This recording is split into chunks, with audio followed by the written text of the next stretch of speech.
I never believed in fate. Not until the night I met her. People say everyone has a moment that divides life into before and after. A moment that hits you so unexpectedly, it rearranges everything you thought you understood about love and yourself. For me, that moment happened on a quiet bridge at 2 a.m., under a flickering street lamp, in the cold of early October. My name doesn't matter. Just call me Daniel. I'm 34, and this is the story of the only woman who ever made me feel like time could stop. Her name was Aria, and the night I met her was the night I learned how fragile a heart can be, and how far a person will go when love refuses to let go. I wasn't supposed to be there. I was just driving aimlessly after another fight with my ex. One of those messy, exhausting breakups that leaves you feeling half alive. I parked near the bridge to get some air, and that's when I saw her. A woman standing alone, leaning over the railing, looking down at the river below. Not like she wanted to jump, more like she was talking to the water. She was humming something soft, a melody I swear I'd heard before. I don't know what got into me, but I asked if she was okay. She looked at me, really looked, and for a moment, it felt like she could see straight through all the walls I'd built. "I'm not lost," she said. "Just waiting." "For who?" I asked. She smiled. "For someone who'll understand." That was the beginning. We ended up at an all-night coffee shop downtown. She ordered black coffee with 2 spoons of sugar, the kind that tastes like a bad decision, she joked. We talked for hours. About little things. About big things. About things I'd never told anyone. She listened like she had all the time in the world. And when she laughed, I remember thinking I was hearing something I'd been missing my whole life.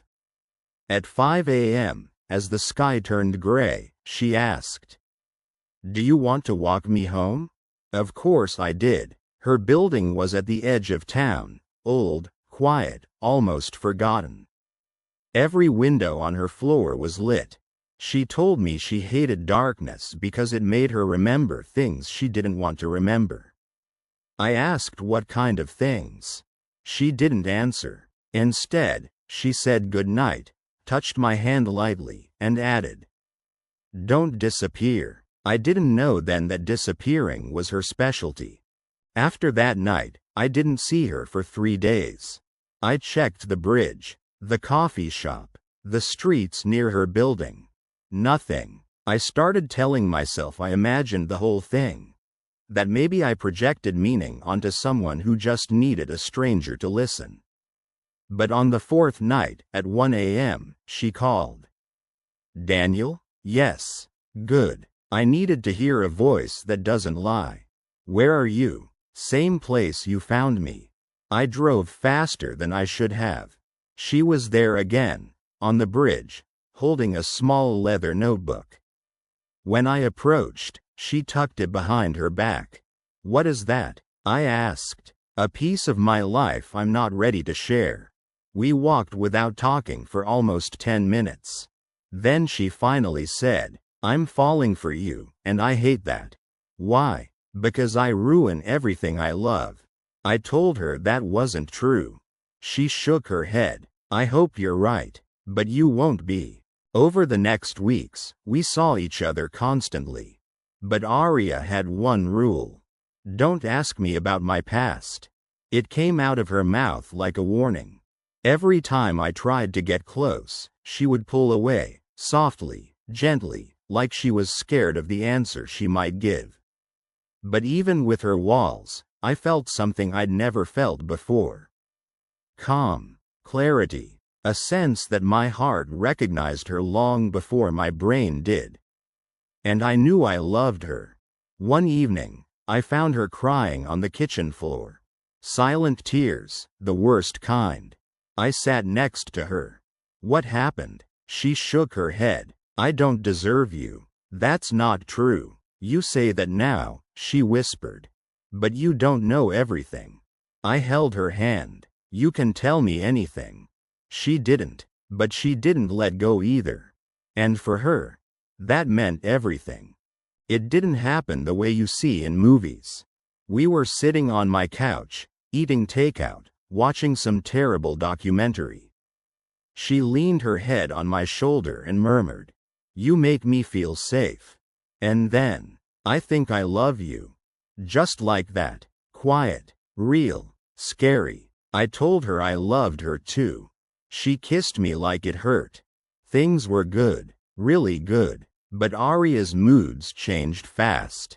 One moment she was laughing, spinning around the kitchen. The next she was staring out the window like she was seeing something from a lifetime ago. Sometimes she would leave for hours without explanation. Sometimes she would wake up at 3 a.m. and sit in the bathroom with the door locked.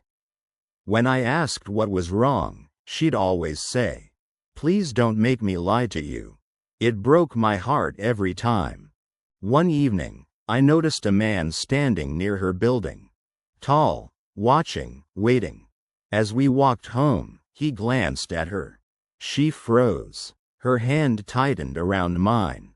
When we entered her apartment, she locked every window, every door. Who was that? I asked. No one I ever wanted to see again. She didn't sleep that night. And neither did I. A few days later, she handed me the leather notebook I'd seen on the bridge. "Don't open it yet," she said. "Just hold it. I need to know you're ready before I tell you why it exists." I asked, "Ready for what?" "To love someone who has been broken in ways you don't understand." We escaped the city for a weekend. Just the two of us. A tiny cabin, a quiet lake, and the sound of wind moving through the trees. And for the first time, she seemed free. She laughed more, slept better, looked at me like she believed in a future where happiness was possible.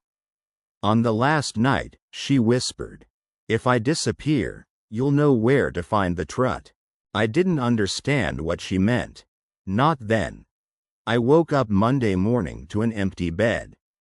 No note, no message. Her keys were gone. Her favorite jacket too. I called. Straight to voicemail. I drove to her building.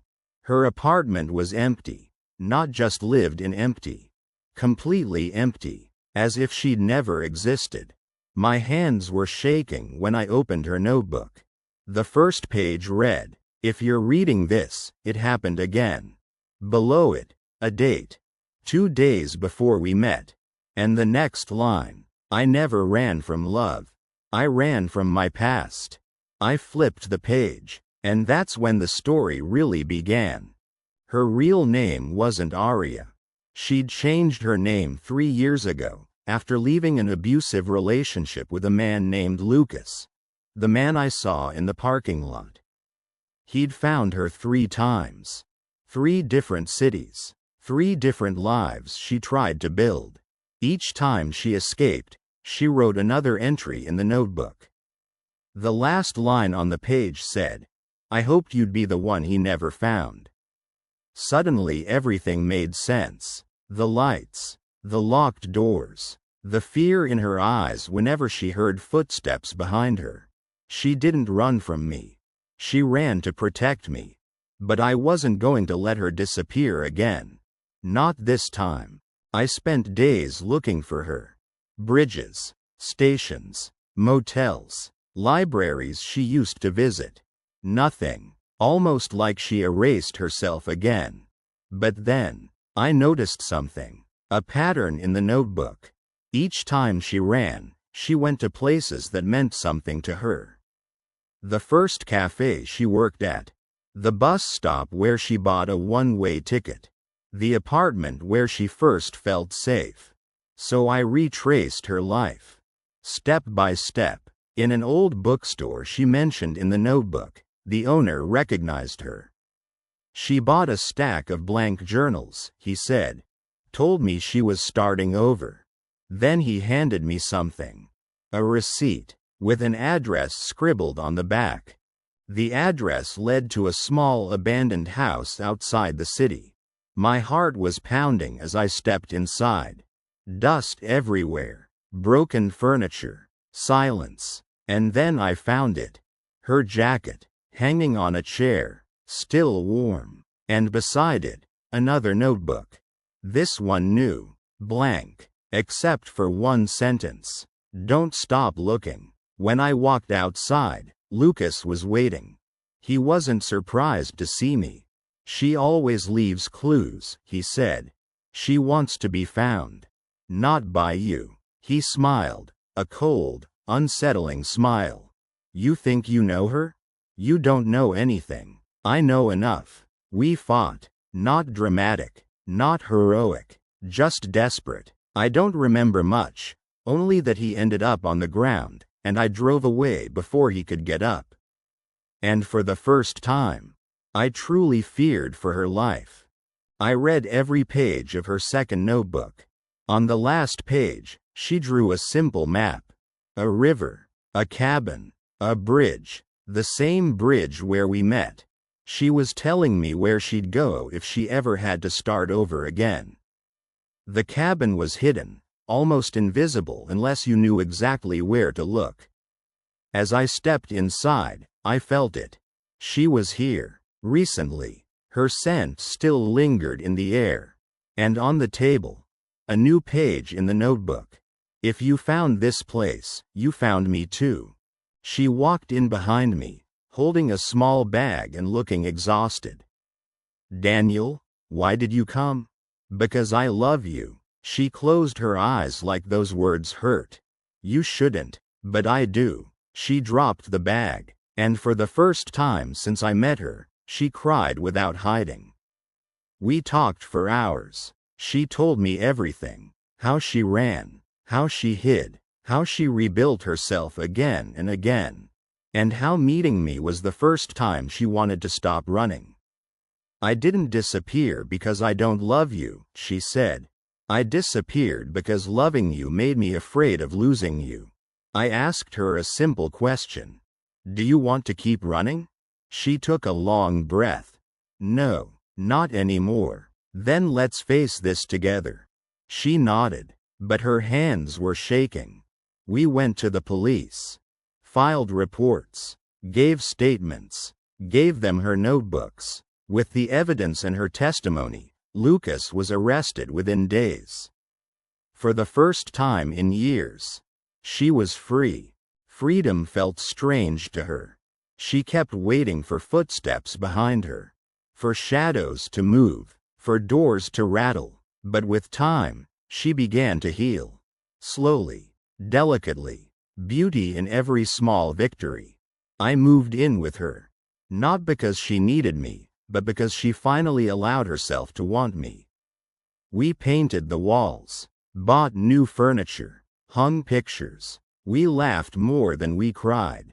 And the world finally felt like a place big enough for both of us.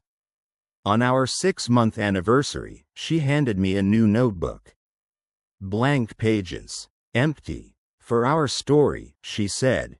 No more running, no more disappearing, just us. I'd never received a greater gift. 1 year after the night we met, we returned to the same bridge. The same flickering street lamp, the same cold air. I told her, you once asked me not to disappear. So I'm asking the same. Then I proposed. She didn't say, yes. She whispered. Finally, we married in a small ceremony. Only a few close friends. Simple vows. Nothing dramatic. But when she said, I do, she looked at me like she was choosing a whole new life. Because she was. Our life wasn't perfect. No love story is. But we made morning coffee together. We took slow walks at sunset. We held each other when old fears came back. And we never stopped being grateful for the second chance we'd given each other. One night, lying in bed, she said, I thought love was supposed to break me. And now I know love is the only reason I survived. I held her tighter. Every year, on the anniversary of the night we met, we returned to the bridge. Not because of pain, but because that place reminds us of who we were before we found each other. We started talking about children, about traveling, about living somewhere quiet, away from the noise. For once, the future didn't scare her. It excited her. One evening she wrote something in our shared notebook and left it on my pillow. The last page read, "Thank you for finding me." Not once, not twice, but every time I fell apart. I added my own note. "I didn't save you, Aria. You saved yourself. I just walked with you until you believed it." She cried when she read it. Happy tears. Years later, we bought the cabin from her past, the one where she hid. We turned it into a place of peace, not fear. A symbol of how far she'd come. Loving her taught me something I never forgot. You don't fix people. You love them while they fix themselves. And sometimes, that makes all the difference. So this is our story. A story of fear, of running, of healing, of choosing love even when it feels impossible. Aria once told me she didn't believe in happy endings. But she believes in us. And that is enough for me. Fade out.